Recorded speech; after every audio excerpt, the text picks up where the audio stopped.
Dr Maurice Berger. En juin 2017, le docteur Maurice Berger, pédopsychiatre et professeur émérite, c'est-à-dire à la retraite, de l'Université de Lyon, a lancé un message d'alerte à la société française sous forme d'une pétition.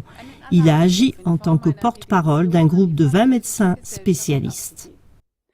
Il met en garde avec insistance contre les conséquences dévastatrices pour les enfants de l'éducation sexuelle dès la maternelle que propagent les textes de l'OMS et de l'IPPF, Fédération internationale pour le planning familial. Maurice Berger appelle la population à la résistance. Ce cri d'alerte est aussi important pour la Suisse, car la Fondation bernoise Santé sexuelle en Suisse, SGS, s'est donné pour but la mise en place des mêmes standards que l'OMS pour l'éducation sexuelle dans toute la Suisse. La SGS prône également la très controversée Déclaration des droits sexuels de l'IPPF. La fondation SGS est soutenue par le ministère de la Santé avec tous les ans des millions de francs suisses. Les auteurs de la pétition en France ont vivement critiqué les directives de l'OMS. Le groupe, composé de médecins, de psychiatres, de psychologues cliniciens et de spécialistes des traumatismes, met expressément en garde contre l'affirmation selon laquelle les jeunes enfants ont une sexualité qui devrait être éveillée physiquement et psychologiquement, pour ainsi dire activée, avec l'aide d'une éducation sexuelle appropriée donnée par des adultes. Les médecins continuent à mettre en garde contre les graves risques d'une telle éducation sexuelle et des droits sexuels réclamés qui traumatiseraient les enfants.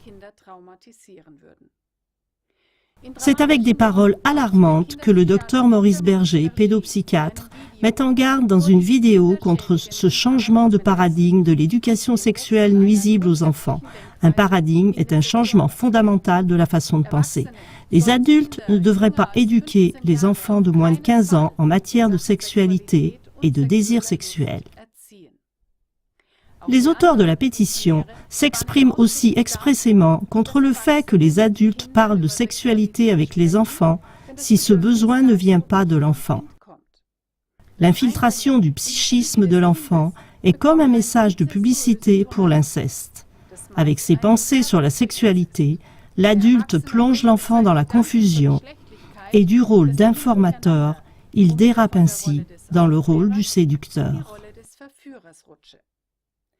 Il est également important et nécessaire de remettre en question les souhaits de certains adultes et groupes d'intérêt qui ont créé ces programmes et qui sont à l'origine de ces droits sexuels et de cette soi-disant éducation sexuelle. Accusations, pédophilie et totalitarisme. Ariane Billéran est titulaire d'un doctorat en psychologie et auteure de nombreux ouvrages spécialisés. Elle a beaucoup voyagé. Dans son livre « L'imposture des droits sexuels ou la loi du pédophile au service du totalitarisme mondial », elle conclut que des réseaux pédophiles internationaux très bien organisés ont très certainement participé à la préparation des normes de l'OMS et de la Déclaration des droits sexuels de l'IPPF. Elle dit que la pédophilie consiste précisément à sexualiser l'enfant et qu'il est clair que, à travers ces programmes, cela est fait systématiquement.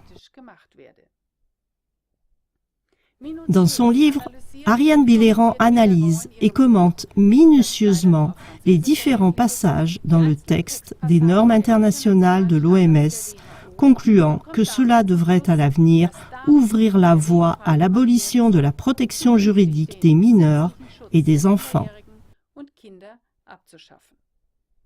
Elle note également que ce contenu n'a rien à voir avec l'argument avancé qui prétend que la protection des enfants passe par des explications sur la sexualité et elle ajoute « Il est seulement question d'utiliser la prévention comme un prétexte pervers pour imposer des idéologies et des comportements pédophiles. » À la demande du journal Schutz Initiative Actuelle, en français Initiative pour la protection actuelle, Ariane Billéran critique également les normes de l'OMS pour lesquelles ni des experts médicaux reconnus, par exemple les pédopsychiatres et des thérapeutes, ni des experts juridiques reconnus n'ont été consultés à l'avance.